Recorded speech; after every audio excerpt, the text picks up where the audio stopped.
So I'm at Lava Lake Trailhead. It's a lot cooler down here than being in Bozeman. I just drove 33 minutes down here, and there's a festival going on or something, so hopefully there's a parking space. Otherwise I'm kind of screwed. So it's okay, I'll just park up here. I got to sort all of my clothing totes out and repack them because I think I've got room in some of them and I'm like overflowing. For some reason I have more clothes than I actually thought I had, but I haven't actually bought any new clothes, so they're just, all the totes are kind of mixed up, so I need to go put everything back where it belongs. Well, hopefully there's some parking down here, so we'll see. Otherwise I'll have to move over to that parking lot till it gets dark. Yeah, I don't think there's anything there. There's a lot of people hiking. Yeah, there's some sort of rafting festival, but yeah, I can park in that parking lot till it gets dark and then go up to the turnout and then turn around and come back. But hopefully down here nobody's over here. Such a good place. Love Lava Lake. I'm so happy I'm here for the summer. Yeah, my friend had a house, like a goodbye party. Let me put you on here.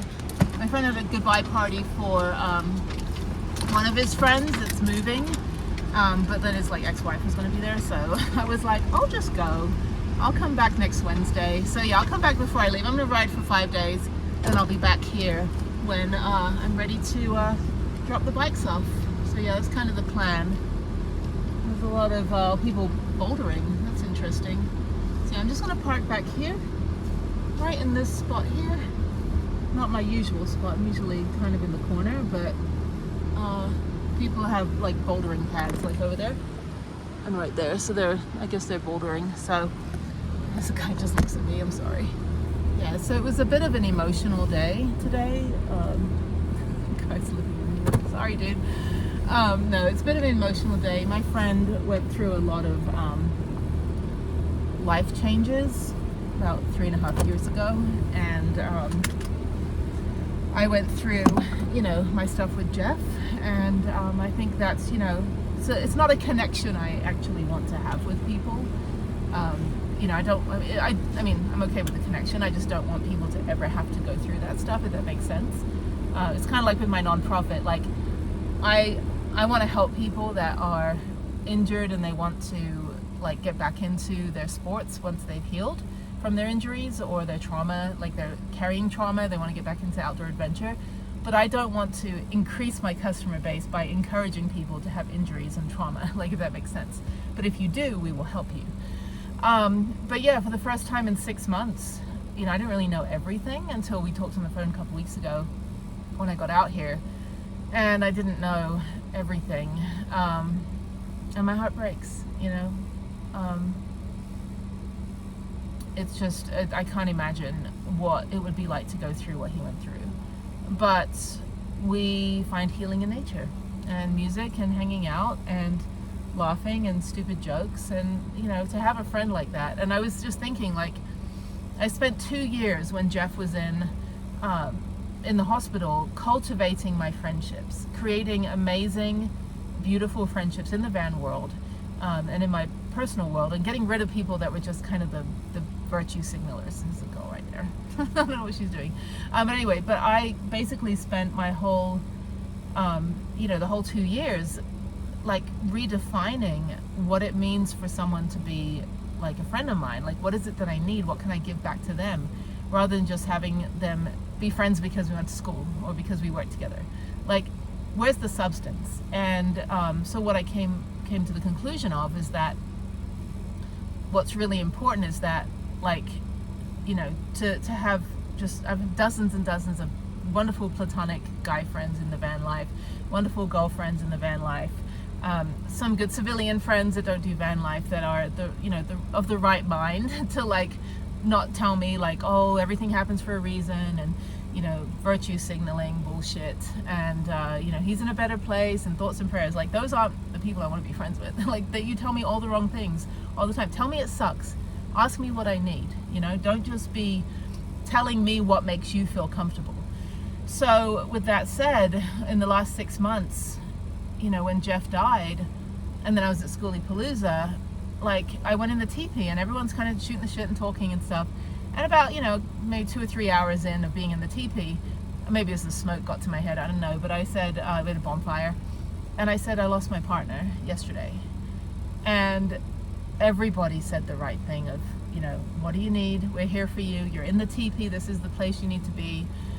And nobody said like, you know, oh, he's in a better place, or thoughts and prayers. Like, and then everyone started relating. Like, you know, and then one of them asked me like, well, what is the one thing you remember most about him? And I said, oh my God, like, and I just came up with like, just all of his quirks and just, you know, idiosyncrasies and stuff that I loved. And, you know, that's how I want to grieve, is I want to think about what I loved about him. I don't want to think about the end, only the beginning and the middle, because I had the end thrown at me being in the hospital with him. So, but yeah, sorry, I got the fan on right here. So yeah, so they said all the right things. And then when I was talking on the phone to my friend, and, you know, he went into detail about, you know, what's happened with him, and I had no idea. And my heart broke. And so he said, you know, do you want to hang out tomorrow and just be at my house at 9 a.m.? And we went for this 10-mile hike, to a couple waterfalls, went for a cold plunge. Then we came back and rode his bikes around like the neighborhood. And then we went out to dinner. And he's been out here for like 33 years, you know, like he moved here when he was 20 to be a ski bum. So like you know, and everyone knows him. And I told him, I said, you know, what's great about this friendship is that he's not part of my world in the van life. I'm not part of his world in Bozeman. So like, I'm not having to, you know, pick sides with the ex-wife, or, you know, like be a part of that drama. He doesn't have to be, might not have any drama in van life, but he doesn't have to be part of my travel world. But if we step into each other's worlds, it's perfectly fine. And we're just friends, you know, and just able to talk and hang out. And it's the first time in 6 months where, you know, I found like a connection in the place where I wanted to come to heal for the summer. My goal was to be in Big Sky for the summer, ride my mountain bike every day. I didn't even intend to hang out or see anybody. But now I've got someone I can see, you know, once or twice a week in between, you know, 5-6 days of riding, and then flying home for the weekend, because I've got a pretty set schedule in terms of having to go home every other week. But it, you know, and it's to see how we're both dealing with our different situations. Mine's been going on for 2.5 years. His was 3.5 years ago. And we kind of went down the same path. I had to quit my job to take care of Jeff, and then he left his job to heal. So yeah, I mean, there's a lot of similarities, but only, and that's what I told him, I said, only you can design your grief. Nobody designs it for you.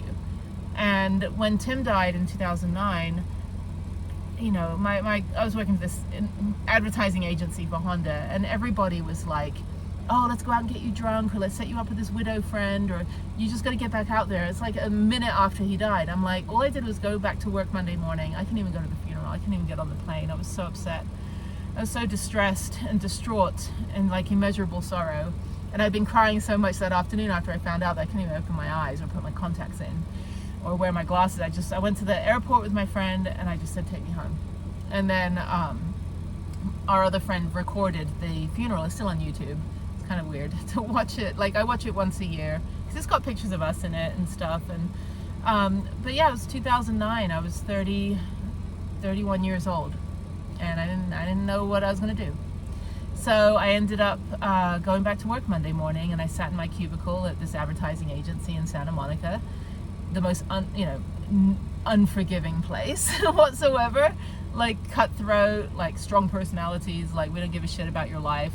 And they wouldn't let me have any bereavement leave because I wasn't married. And I'm like, that's bullshit. So I just cried every day for 2 months. I sat in that cubicle and I just cried, and nobody came over to talk to me or give me a hug or tell me it sucks, or like, you know, like no one said anything to me. Like, they, you know, one woman sent me an email a month later saying, your crying is bothering us because it's too loud. Like, without even asking me what the hell's wrong. Of course they knew, obviously the boss told everybody. But then, you know, they would leave food on my desk, like a salad for lunch, or they would leave little flowers and gifts, like, but nobody would approach me. And because it was so uncomfortable for them. And I'm like, I'm so sorry that what I'm going through is so uncomfortable for you. Really? Like, tell me how it feels for you that didn't even know this person or didn't know anything about my life in that capacity. But somehow you're designing me, you know, like this is uncomfortable for you. Well, great, you know, I'm so sorry. Now I have to care about you and not care about me. Like, I'm the one grieving. Like, you don't have to care about me, but I shouldn't have to worry about everybody else when I'm trying to just, you know, go through the stages of grief. That's unfair. But that's what they did. They put me in that position where I was more worried about bothering everybody else than I was about the fact that I was in this, you know, shitty agency that I hated at that point.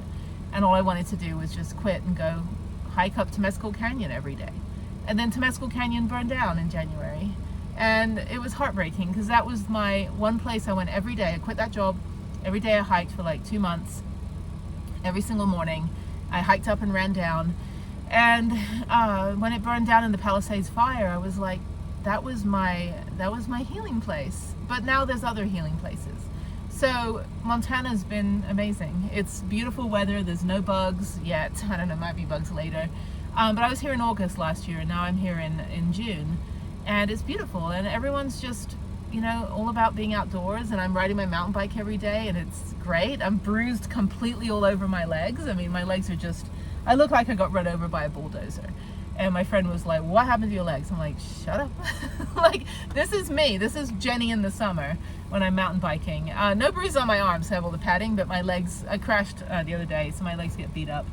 But yeah, but to like go through, you know, to be hanging out with friends that are, you know, that are the right people.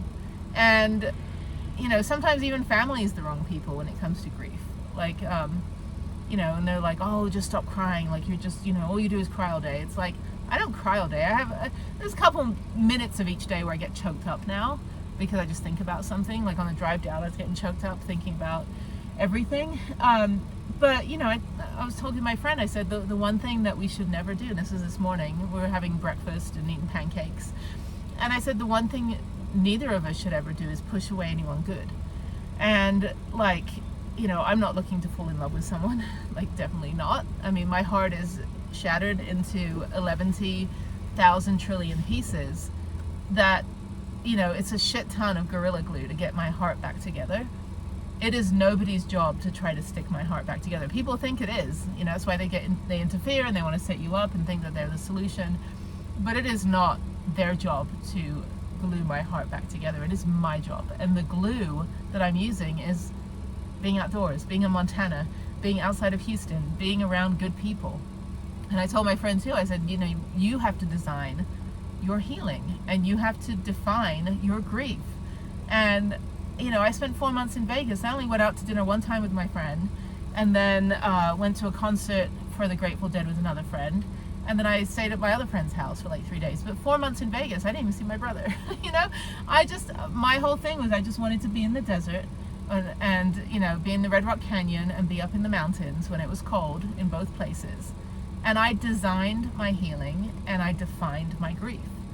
I still don't solidly know what my grief should be, but I know that I'm sad every day about it. But I'm not going to be a sad person around people, not because I want to make them comfortable, but because I want to embrace life. Like, I still am living. Like, we're still living. We can't replenish time. So I'll have, like, you know, a couple seconds a day where I can, you know, grieve and, you know, feel really bad about everything for Jeff. And then I take a deep breath and I look around and say, this is fucking beautiful. And I'm gonna go ride my bike and shred the slopes and be a badass and probably get bruised again. And then on the days that I can hang out with my friend up in Bozeman, we'll go out and do something awesome. Went out to a little music concert last night with some friends that he's known for like 30 years that he used to play Ultimate Frisbee with. It was beautiful. It was really, really good music. It went on for like 4 hours. It was great. But, you know, but then, you know, I stayed over and it was a hard night for him. Like, he couldn't sleep. He was up watching TV at 2 in the morning. And I slept through the whole thing. I didn't even hear anything. But then, you know, it's just, you know, we just had a good talk about it. Like, because he's, yeah, I mean, like, after divorce dating and stuff, like, you know, it's the caliber of women and the options up there is not much. Plus, you're going to run into someone you went on a date with, probably at the dog park. But for me, it's like, I'm anonymous there. Like, it's easy for me. It's easier for me to grieve in my situation because I'm in a van. And because I'm not from here. People don't know me. You know, they know me at the bike park, but they don't know about me. You know, they only know what they can see on YouTube or stuff like that. Obviously they can see stuff like this if I post it. But you know, I'm just being able to enjoy and just kind of define, like design my grief, you know. And I think it's harder if I was in Houston, where I'm constantly running into people and having to like do civilian life and stuff. Like LA, Los Angeles, I couldn't grieve there. Like, there was no way I could have grieved in Los Angeles. It was constant noise and commotion and people and interference, and I never got any time to just breathe and be on my own. And so my friend said the same thing, like he needs his alone time. Like, he had some friends stay over the last couple weeks, and you know, for days at a time, and he needs his space. And so I fully respect that. So I said, well, you know, I enjoy hanging, but I'm gonna go because I have to go and go ride for 5 days, and I'll come back on Wednesday before I head down to Idaho Falls to go fly out. And it's great. And so it's a good balance, and you know, it's something that we both need. And I have other friends, you know, right now they're in Alaska, they're in Oregon, or you know, everyone's kind of dispersed after Schoolypalooza. But to, you know, be able to hang with someone that isn't in the van community, that is a local here, that I'm not in their community, it's kind of refreshing, because we can just, you know, define and design something ourselves as our friendship. So it's nothing more. We're not dating or anything. No. But we're just, you know, just good to have a good, solid guy friend. And that's what I did for 2 years, is just to find solid platonic guy friends that I love, like as friends. You know, not in love with anybody. I love Jeff. I'm in love with Jeff, and Jeff isn't here. It's a very high bar and a high standard to meet, and I'm not about to, you know, it's not a job interview. I'm not going to be friends with people because I'm interviewing them for the next position. You know, I just want to have human interaction that is exactly what I am designing in my, like, what needs to fit into my design. I'm not going to design somebody to fit in. I'm not going to say, like, you can only be with me if you say this, this, and this. No. But if they do say the right things that I want to hear, that I need to hear, then they're invited in. But if they're just going to be virtue signaling jerks and be like, everything happens for a reason and thoughts and prayers, I'm like, no, that's not who I want to, I don't want to hear that at all. So anyway, everyone's clearing out here now, and I got like 4 videos done today. I just ended up working at Starbucks for a few hours. I got 4 videos done. I got a little bit of the Salesforce project done as well. And then I'm not in, like, the Wi-Fi is not good at Starbucks for me to be able to like upload them to YouTube, so I'll do that when I'm at the airport on Thursday. And when I'm at the airport on Thursday, Thursday, or when I get to Vegas Thursday night. And hopefully there's going to be no like chaos for 4th of July. Hopefully flights aren't going to be cancelled. Usually it's because of weather for the most part, but my flights are 8 p.m. and midnight, and so I should be able to get out of Salt Lake City. If I don't, then I guess I'm not going home for the weekend. I'll just come back, you know, I'll just go to Sundance for the weekend in the mountains, and then it'll probably still be hot there now, but I'll just go to Park City and just hang out there for a few days and then come back up here. I'll go back to Idaho Falls. But I'll make my way, if I don't get to go home this weekend, I'll just make my way back up, and Spirit will give me a credit for that flight if they cancel it. So then at least I can use it another time. But Spirit's pretty good. Once I get to Vegas, that's my only thing. If I get from Salt Lake to Vegas, and they took off during a whole big, like, you know, windstorm like last week, so that was the week before, so that was fine, you know. But as long as they get me to Vegas, there's multiples from Vegas all day, so they'll get me on a flight. If they don't get me on a Spirit flight, Spirit will put me on another airline, I found out. So I will get home at some point. I'm getting home a day earlier than I usually do, so I'll be home on 4th of July instead of on Saturday, which is the 5th, and then send my daughter this weekend, so next weekend. But anyway, today's Saturday, so tomorrow's Sunday. I'll be riding all day. I think they still have the wine festival going on, I don't know.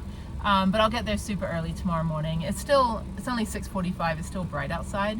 And I'm just gonna hang out here in the van and open the windows and listen to or watch some movies I downloaded at Starbucks, and reorganize all my stuff. That's really what I'm doing tonight. So I'm gonna get it done. I need to do a deep clean of the van, take everything out, but it's too hot during the day in Bozeman, and I can't really use my friend's garage for that because it's just like, I have a lot of stuff. And so I think I will tackle that later in the summer. Just do an inventory of everything. But the river looks inviting. I don't know if all these people are watching me over there, but I would like to go for a cold plunge. I gotta find a lake. The river's really powerful, so I don't think plunging in there, but the lake we went to like 2 weeks ago was great. But anyway, so yeah, so that's it. That's just my thoughts on where I'm at in the grieving process 6 months later. Still haven't gotten Jeff out of the lab. I need to contact LAPD on Monday and get them going on that, because like the only reason I was in Vegas really was to wait to get Jeff's ashes and bring them back to Vegas. But if I have to fly, if I have to fly to Vegas and get a car and drive out to California, that's fine. I can do that, whatever I need to do. But we just need to bring Jeff home and bury him, and then take part of his ashes and spread him on the beach in California. So I will do that. So I'll have Jeff with me in the van for a little bit, road tripping, and then we'll take him out, and spread his ashes. But I can't believe he's gone. I keep looking at pictures and videos and listening to voicemails, and I have to stop doing that every day. Like, I do it for a little bit, but like it puts me in the place where it's like I'm not focusing on the healing. I'm not focusing on like living for the legacy and the life aspect. I'm just getting sad. So I need to start to kind of design my grief in that way. Like, how much of Jeff am I going to watch and listen to every day? Like, before I go down that rabbit hole. Anyway, so I'm going to go start packing, and I will see you guys on the next one. So thank you for listening. Bye-bye.